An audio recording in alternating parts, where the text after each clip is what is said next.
Have you ever questioned what makes someone say yes to another person? Or how your best friend can get everything he wants, from girls to a good paycheck, while you're having a hard time getting your dog to sit? Well, Robert Cialdini, a social psychologist, questioned this too. He went on a 3-year journey and found 6 fundamental psychological principles that influence human behavior. He compiled it all into one book, and today we're going to go over all 6 principles. The first principle is reciprocation. This rule states that we will try to repay what another person has provided for us. If someone provides a favor for us, we will in turn return it. My mom owns her own acupuncture clinic, and one thing she does really well is retaining the customers so they keep coming back. When someone stops coming to her clinic, she would go even as far as driving to their house, knocking on the door, and giving them a bottle of wine and tell them to come back. And guess what happens? They come back.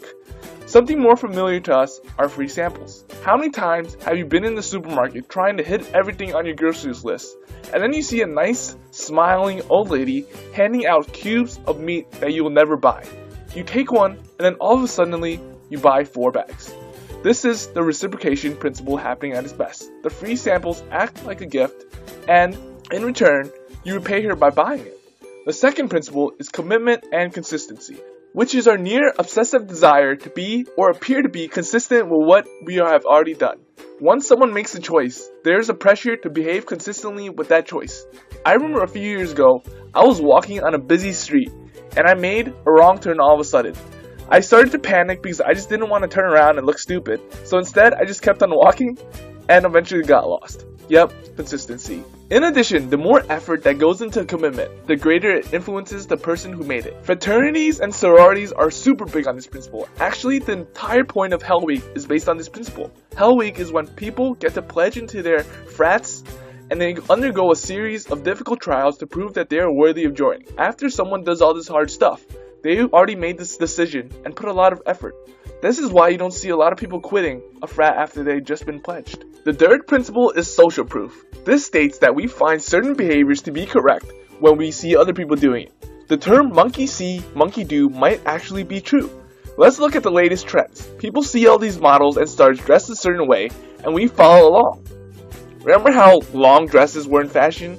Yeah, neither do I. Now all the girls are wearing skirts and booty shorts. We see everyone doing it, so I might as well too. The fourth principle is liking. Yes, we are more likely to say yes to someone that we know and like. In fact, research has shown that you are twice more likely to buy something from someone that you like rather than just the product by itself. Have you ever found yourself in a situation where you finally get to talk to your crush and she asks you to do something? So you just stop doing everything, including a super big project that's due the next day, and does what she asks? In fact, we automatically assign favorable traits such as honesty, intelligence, kindness to people that are good looking. Yeah, it really is a blessing to be good looking. But if you're not the best looking guy, we also like people that are similar to us. This goes with opinions, personality traits, or even lifestyles. So if you're networking, for example, and people mention some fact about themselves, try and mention that you have the same similarity. Like if a guy says that he's from Ohio, you can say that your cousin actually lives in Ohio right now. I'm sure you and the other guy will have more likability.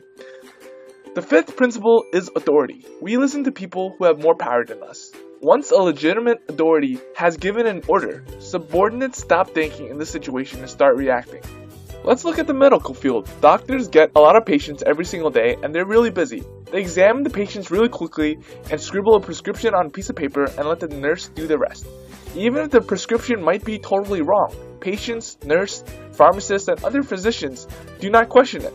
There's one example in the book where the doctor wrote "place in our ear," which is shorthand for right ear, but the nurse did not know, and the nurse went to put the medicine in the patient's anus. They all went along with it, and they didn't question the authority figure. The final principle is scarcity. Things are more valuable to us when they are limited. When we walk around the mall, we see so many stores using this principle. They say that a certain product is a limited time only or it has a limited quantity, but we all know that after a rush of people come in, buy all of it, they just restock it.